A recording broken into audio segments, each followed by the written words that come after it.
Hello दोस्तों, कैसे हो दोस्तों आप। दोस्तों एक बार फिर से आपका स्वागत है आज की क्लास में, जिसको हम पढ़ने जा रहे हैं और वो है समसामयिकी करंट अफेयर्स। और 1 नवंबर से और 4 नवंबर तक के जितने भी इंपॉर्टेंट क्वेश्चंस बनते हैं तो उनको हम डिस्कस करेंगे। तो आइए दोस्तों शुरू करते हैं अपना टॉपिक, और ये है करंट अफेयर्स समसामयिकी।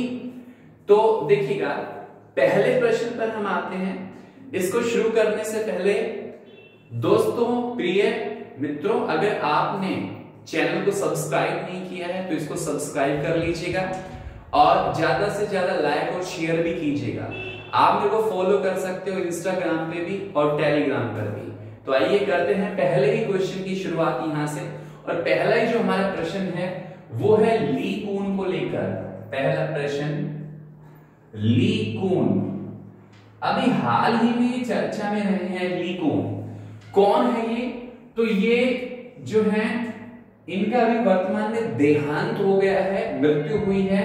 और ये जो सैमसन है, सैमसन, उनके ये चेयरमैन थे और हाल ही में ली कून की मृत्यु हो गई है, इनका देहांत हो गया है। मैं आपको बता दूं, जब सैमसन की बात करता हूं तो ये दक्षिणी कोरिया, साउथ कोरिया की क्या है, ये कंपनी है और इनके चेयरमैन थे ली कून। माइक्रोसॉफ्ट को टक्कर देने के लिए इन्होंने सैमसंग को आगे बढ़ाया और वही इनका लक्ष्य था। उसके बाद हम आते हैं सेकंड क्वेश्चन पर, और सेकंड क्वेश्चन है 2+2 वार्ता। 2018 में 2+2 वार्ता शुरू हुई थी और ये क्रम आगे बढ़ते हुए 2020 में पहुंच गया है। ये जो डायलॉग है ये अमेरिका और भारत के बीच में ये वार्ता हुई है। और वार्ता का मतलब क्या होता है कि यहाँ पे खास तौर से वेपन स्ट्रेटेजिक को लेकर एग्रीमेंट होता है। तो अब की बार जो अमेरिकी डिफेंस मिनिस्टर थे मार्क पोम्पियो, वो आए थे 2+2 वार्ता में भाग लेने के लिए। तो ये खास तौर से चर्चा में इसलिए रहा है क्योंकि यहाँ पे एक एग्रीमेंट दोनों देशों के बीच में साइन हुआ है और ये है बेका, BECA। ये एक रक्षा समझौता हुआ है। इसकी फुल फॉर्म भी आपको पता होना चाहिए, बेसिक एक्सचेंज एंड। अब देखिएगा यहां पर क्या है कि वेपन्स जो है उसको आपस में क्या करने का, टेक्नोलॉजी को हस्तांतरित करने का है, जिसके तहत अमेरिकन जो कंपनीज है वो भारत में हथियारों को, आर्म्स को लेकर ये डील करेगी। तो इसकी फुल फॉर्म देखिएगा, basic exchange and cooperation agreement. तो क्वेश्चन ये हो सकता है कि बेका क्या है, या ये किन दो देशों के बीच में समझौता हुआ है और किस वार्ता के तहत हुआ है? तो 2+2 वार्ता के तहत। तो ये ध्यान रखिएगा, बेका एग्रीमेंट बहुत ही महत्वपूर्ण है की बात। उसके बाद एक हम बात करते हैं नेक्स्ट क्वेश्चन, थर्ड क्वेश्चन पे आते हैं। और ये क्वेश्चन है हरिवंश राय बच्चन को लेकर। देखिएगा, बॉलीवुड अभिनेता जो है मेगा स्टार अमिताभ बच्चन के जो है पिता थे ये हरिवंश राय बच्चन, और इनके नाम पर पोलैंड में एक चौराहे का नाम रखा गया है, जो स्क्वायर है उसका नाम रखा गया है। तो पोलैंड का एक सिटी है वोक्रला। ये पोलैंड का क्या है? पोलैंड का एक सिटी है और इसमें जो स्क्वायर है, चौराहा है, उसका नाम रखा गया है, इस चौराहे का नाम रखा गया है हरिवंश राय बच्चन के नाम पर। जब हरिवंश बच्चन की मैं बात करता हूं यहां पर, तो उनकी बहुत ही प्रसिद्ध एक पुस्तक है मधुशाला। ठीक है दोस्तों, उसके बाद हम आते हैं अपने नेक्स्ट क्वेश्चन पर। और जो चौथा प्रश्न है वो हमारे पास है आंखी दास को लेकर। आंखी दास, अभी आप संसदीय समिति के बारे में सुन रहे होंगे। जितने भी सोशल मीडिया के सोर्स थे, चाहे वो फेसबुक था, गूगल था, ये सभी संसदीय समिति के सामने इनके जो सीईओ थे वो क्या हुए थे, पेश हुए थे डेटा जो है उसको लीक के लेके। तो अभी आंखी दास की बात करूं तो ये फेसबुक पर पब्लिक पॉलिसी डायरेक्टर के पद पर थी, पब्लिक पॉलिसी डायरेक्टर थी, और ये किस पर, फेसबुक की, एफबी फेसबुक की थी ये। और ये चर्चा में इसलिए रही कि उन्होंने त्याग पत्र दे दिया, इस पद से त्याग पत्र दे दिया। और ध्यान रखना अभी संसदीय समिति के मामलों की जो कमेटी थी उनके समक्ष आंखी दास क्या हुई थी, प्रस्तुत हुई थी। ठीक है दोस्तों, उसके बाद हम आते हैं अपने 5वें प्रश्न पर, और जो 5वां प्रश्न है वो केरल को लेकर है। मैं केरल राज्य की बात यहां पर कर रहा हूं। केरल देश का पहला ऐसा राज्य बन गया है जिसने सब्जियों के न्यूनतम मूल्य निर्धारित किए हैं। देखिएगा, केरल देश का पहला फर्स्ट ऐसा राज्य बन गया है जिन्होंने वेजिटेबल सब्जियों के न्यूनतम जो प्राइस है, न्यूनतम जो मूल्य हैं उनको निर्धारित किया गया है। और इसमें फिलहाल जो है 16 वेजिटेबल्स, जो 16 सब्जियां हैं वो इसमें शामिल की गई हैं। ठीक है दोस्तों, तो देखिएगा ली कून सैमसंग के चेयरमैन थे, दक्षिण कोरिया की कंपनी है सैमसंग, उनकी डेथ हो गई है ली कून की, सैमसंग के जो चेयरमैन थे। 2+2 वार्ता भारत और अमेरिका के बीच में थी। और अब की बार खास था कि बे का जो है एग्रीमेंट हुआ था, बेसिक एक्सचेंज इन corporations agreement between two countries. उसके बाद हरिवंश राय बच्चन के नाम पर पोलैंड के एक चौराहे का नाम रखा गया है वोकला शहर के अंदर। और आंखी दास जो है ये पब्लिक पॉलिसी डायरेक्टर थी फेसबुक की। ये हाल ही में संसदीय समिति जो बोर्ड है उसके सामने प्रस्तुत हुई थी। उसके बाद इन्होंने अपने पद से त्याग पत्र दे दिया। और केरल देश का ऐसा पहला राज्य बन गया है जिन्होंने सब्जियों के न्यूनतम जो मूल्य है उनको निर्धारित किया है। उसके बाद हम आते हैं अपने 6th क्वेश्चन पर। देखिएगा 6th क्वेश्चन इज, ये क्वेश्चन है गुजरात के पूर्व मुख्यमंत्री को लेकर। चौथा जो प्रश्न आता है हमारे पास ये है केशुभाई पटेल। केशुभाऊ पटेल ये फॉर्मर सीएम रहे हैं, भूतपूर्व मुख्यमंत्री रहे हैं किसके, गुजरात के। तो इनका निधन हो गया है, इनकी मृत्यु हुई है। और ये बीजेपी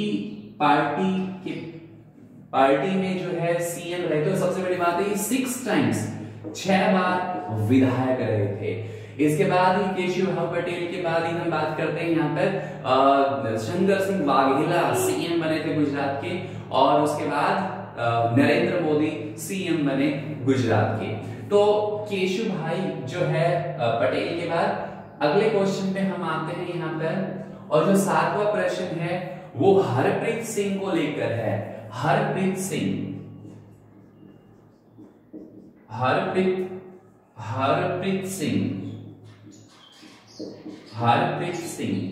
ये अभी चर्चा में क्यों है? ये चर्चा में इसलिए है क्योंकि ये पहली ऐसी महिला है जो सीईओ बनी है अलायंस एयर की। देखिएगा ये अलायंस एयर है, अलायंस एयर, इसकी ये क्या बनी है, सीईओ बनी है।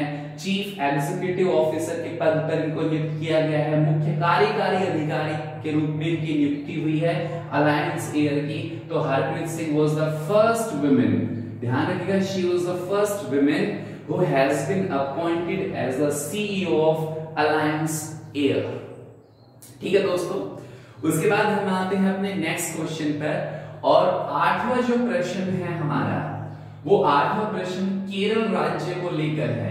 केरल, अभी भारत के जितने भी राज्य हैं उनमें केरल का जो रैंक है वो पहले स्थान पर है सुशासित राज्य के रूप में। तो देखिएगा केरल जो है ये सुशासित स्टेट जो राज्य है उसमें इसका जो रैंक है वो टॉप है, पहले स्थान पे है। वेल गवर्न्ड जिसको हम कहते हैं, गवर्नेंस के हिसाब से मैं बात कर रहा हूं यहां पर। तो सबसे नीचे जो रैंक मिला है वो यूपी को मिला है। उत्तर प्रदेश इस तालिका के अंदर डाउन पे है, निम्न स्तर पे है, जबकि सुशासित राज्यों की श्रेणी में केरल है वो पहले स्थान पर है। उसके बाद हम आते हैं अपने 90 प्रश्न पर, और जो 9वां क्वेश्चन है वो ये है कि सरदार वल्लभ भाई पटेल, सरदार वल्लभ भाई पटेल की मैं बात करता हूं तो इनकी 145वीं जयंती अभी हाल ही में मनाई गई है।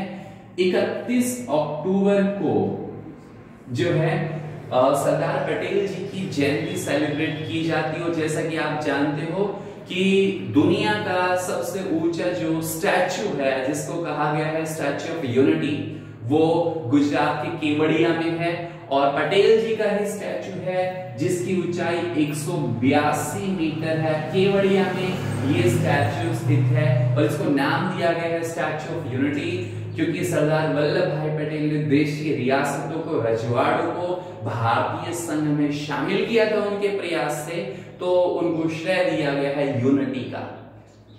ठीक है दोस्तों, उसके बाद हम आते हैं अपने 10वें प्रश्न पर, और 10वां प्रश्न है जाने माने फिल्म अभिनेता, हॉलीवुड अभिनेता, और मैं कहूंगा कि जहां तक हीरो का सवाल है तो अपने आप में एक अलग छाप बनाने वाले ये हीरो है जिनका नाम है जेम्स बॉन्ड। ध्यान दीजिएगा, बहुत सुना होगा आपने जेम्स बॉन्ड। हाँ जी, जेम्स बॉन्ड का हाल ही में निधन हो गया है। और अगर मैं बात करता हूं पिस्टल की टेक्निक, जो पिस्टल है उसको कहते हैं ना, उसकी जो स्टाइल है पिस्टल की चलाने की स्टाइल, उसको ये उस अंदाज को अमर करके चले गए। और इन्होंने अपना जब सबसे पहले जो डेब्यूट किया था 1962 में, इन्होंने अपनी पहली फिल्म बनाई थी और उसका नाम था 1962 में डॉक्टर नो। डॉक्टर नो, ध्यान दीजिएगा, 1962 में ये फिल्म उनकी रिलीज हुई थी और अभी उनका देहांत हो गया जो 90 वर्ष के थे, 90 इयर्स के थे।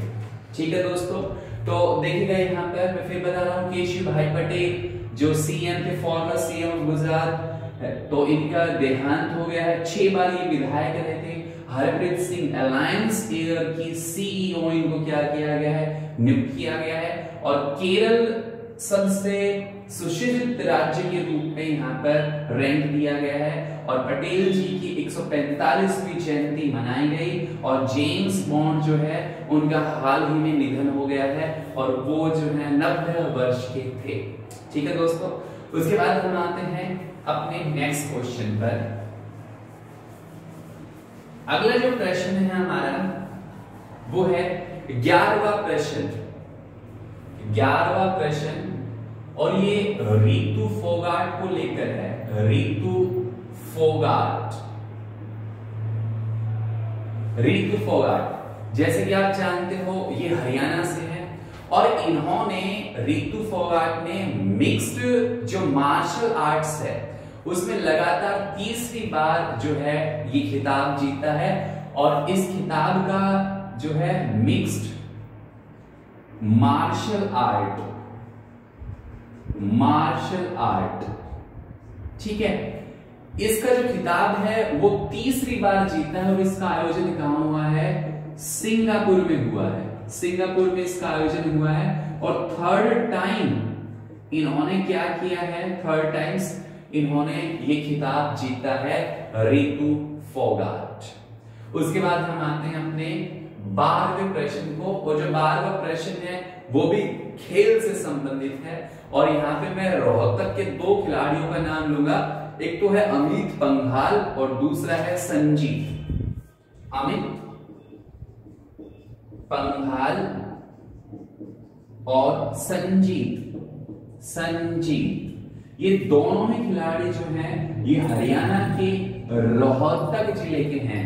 और ये अभी चर्चा में क्यों रहे हैं, क्योंकि इन्होंने एलेक्सिस वेस्टलाइन बॉक्सिंग चैंपियनशिप इन्होंने जीत ली है। एलेक्सिस वेस्टलाइन, वेस्टलाइन बॉक्सिंग चैंपियनशिप इन्होंने जीत ली है। और इस चैंपियनशिप का जो आयोजन हुआ है वो फ्रांस की राजधानी पेरिस में हुआ है। ठीक है दोस्तों, उसके बाद हम आते हैं अपने लास्ट क्वेश्चन पर, और इस वीक का मतलब 1 से 4 नंबर के बीच में जो करंट अफेयर्स में कर रहा हूं, इसका लास्ट क्वेश्चन जो आता है वो आता है, एक नाम है प्रियंका राधाकृष्णन। प्रियंका राधाकृष्णन, राधाकृष्णन। अभी ये न्यूजीलैंड के अंदर इनको मंत्री पद की शपथ दिलाई है। न्यूजीलैंड में दोबारा से जेसिंडा के नेतृत्व में सरकार बनी है और जेसिंडा दोबारा न्यूजीलैंड की महिला पीएम बनी है। और जहां तक सवाल है प्रियंका राधाकृष्णन का, तो ये केरल की हैं। केरल मतलब केरल में इनका जन्म हुआ था, भारतीय मूल की है ये प्रियंका राधाकृष्णन। ये न्यूजीलैंड की सरकार में मंत्री बनी है और इनको सामुदायिक एवं स्वैच्छिक मंत्री बनाया गया है। सामुदायिक एवं स्वैच्छिक मंत्री जो है इनको बनाया गया है। ठीक है दोस्तों, तो प्रियंका राधाकृष्णन, तो मैं आपको बता देता हूं यहां पर कि Jacinda was the first women prime minister of New Zealand and she is going to serve in the second term of New Zealand.